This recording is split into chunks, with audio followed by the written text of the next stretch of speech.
Johnny master కేసులో మరో twist నెలకొంది. బాధితురాలిపై Telugu film chamber of commerce లో జానీ మాస్టర్ భార్య సుమలత ఫిర్యాదు చేశారు. కొరియోగ్రాఫర్ గా పనిచేయడం కోసం తన భర్తను ట్రాప్ చేసి ప్రేమ పేరుతో వేధింపులకు గురి చేసిందని పేర్కొంది. 5 ఏళ్లుగా నరకమంటే ఏంటో చూపించిందని ఆవేదన వ్యక్తం చేసింది.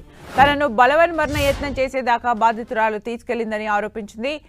అమ్మా నాన్న వద్దు, జానీ మాస్టరే కావాలంటూ బాధితురాలు ఆయనపై తీవ్ర ఒత్తిడికి తీసుకొచ్చిందని ఫిర్యాదులో పేర్కొంది. జానీ మాస్టర్ను ఇంటికి రానియకుండా చేసిందని ఆరోపించారు. జానీ మాస్టర్ను ఇష్టపడితే ఆయన జీవితం నుంచి వెళ్లిపోతానని తాను బాధితురాలికి చెప్పినట్లు సుమలత గుర్తు చేశారు. బాధితురాలికి జానీ మాస్టర్తో పాటు మరికొందరితో అక్రమ సంబంధం ఉందని సుమలత ఆరోపించారు. ఇవన్నీ తెలిసి జానీ మాస్టర్ బాధితురాలిని దూరం పెట్టడంతో ఆయనపై కక్ష కట్టిందని వివరించారు. లైంగిక దాడి చేశాడంటూ జానీ మాస్టర్ పై అక్రమ కేసులు పెట్టిందంటూ పేర్కొన్నారు.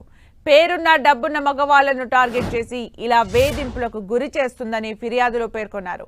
బాధితురాలితో పాటు ఆమె తల్లి కూడా తమను ఇబ్బందులకు గురి చేశారని ఫిర్యాదు చేశారు సుమలత. తనతో పాటు తన పిల్లలకు ఏం జరిగిన బాధ్యత బాధితురాలిదే అంటూ Telugu film chamber of commerce లో ఫిర్యాదు చేశారు సుమలత.